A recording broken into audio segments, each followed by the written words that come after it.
So it looks like we may have lied. I said in my video on Friday during our reveal that, oh, we revealed everyone in Group A. It turns out we did not. We still had one more person to go, and that is the Smore. So I figured today's Tuesday, October 24th, let's go ahead and reveal the Smore. Before we get started, make sure you subscribe, you turn on notifications, and you give this video a thumbs up. Let's get started. So for the Smore, we have 3 different episodes worth of clues plus pitch correct audio. So let's go through the clues, compare the pitch correct audio, do our guess, and then answer all of the clues.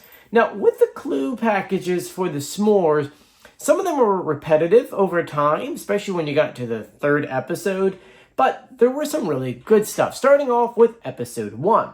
He said he started on a rocket to fame from nothing to a major heartthrob status in the matter of weeks. Good clue right there. Millions cheered him on step by step until he became a household name. He traveled a lot, making headlines with fellow adventurers and idols.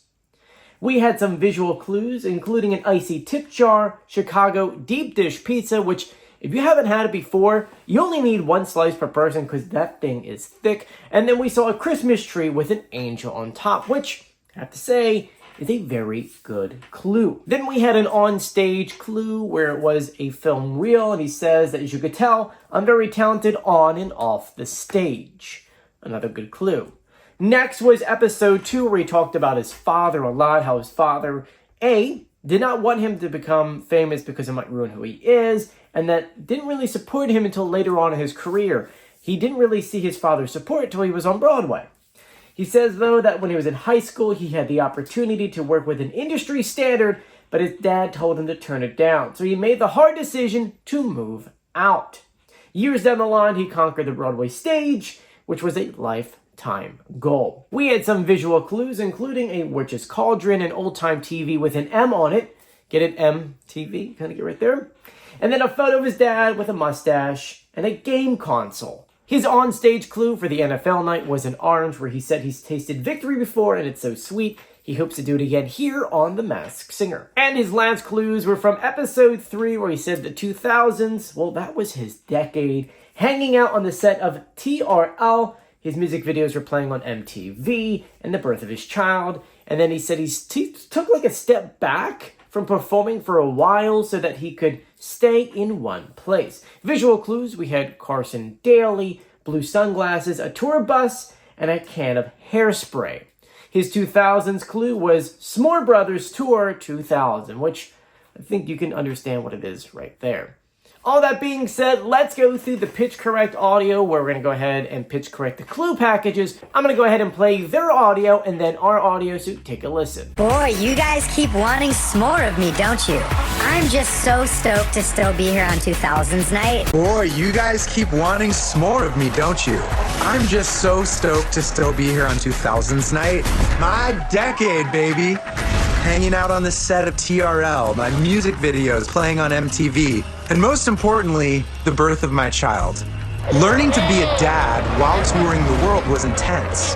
At a certain point, I realized that I want... So who do you think that is? Are you saying that it's Ashley Parker Angel? Because if you are, you're right. Let's go ahead and compare the speaking voices to the pitch correct audio. So Ashley's real voice, the pitch correct audio, and then the singing voices of the Smore and him singing live. Take a listen. Boy, you guys keep wanting s'more of me, don't you? Everybody got exactly what they wanted.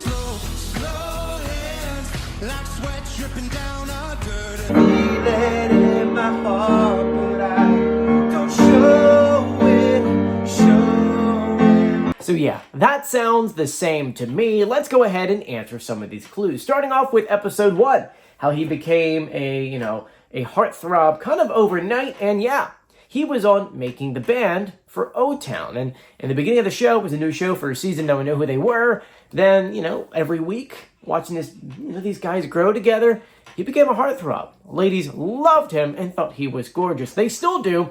And if you go on his Instagram, you can kind of tell why. Now, I do have to say that show was made for MTV Productions, not for the actual TV network at that time.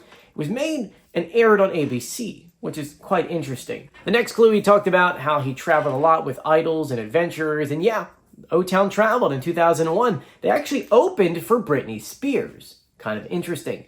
We saw the icy tip jar. We're talking about the ice tips.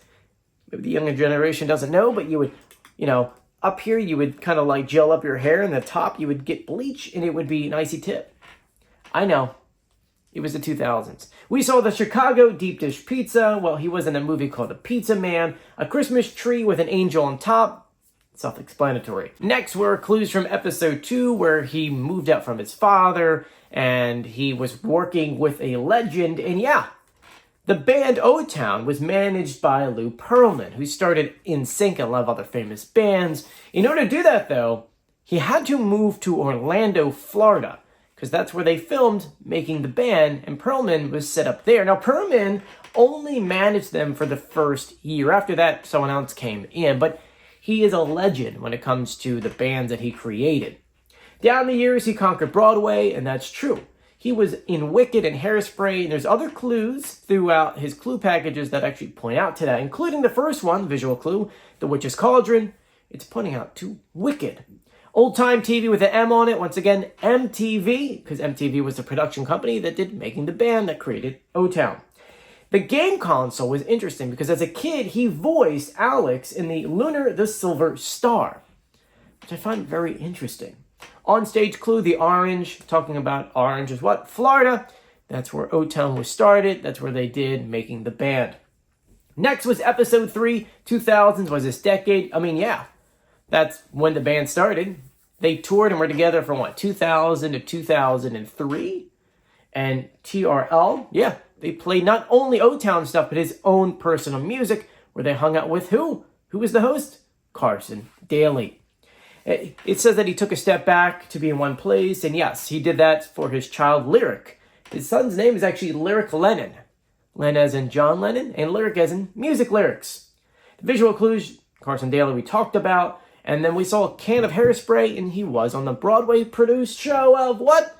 Hairspray. And the last clue was a map of the U.S., and he says, touring with my bros.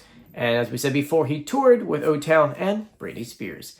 Anyway, in the comment section, let me know if you agree or disagree. I'm pretty sure we can all agree on this one. But I want to thank you for joining me. If you haven't done so yet, please subscribe, turn on notifications, and give this video a thumbs up. I'm Joey. Stay safe. See you later. Bye.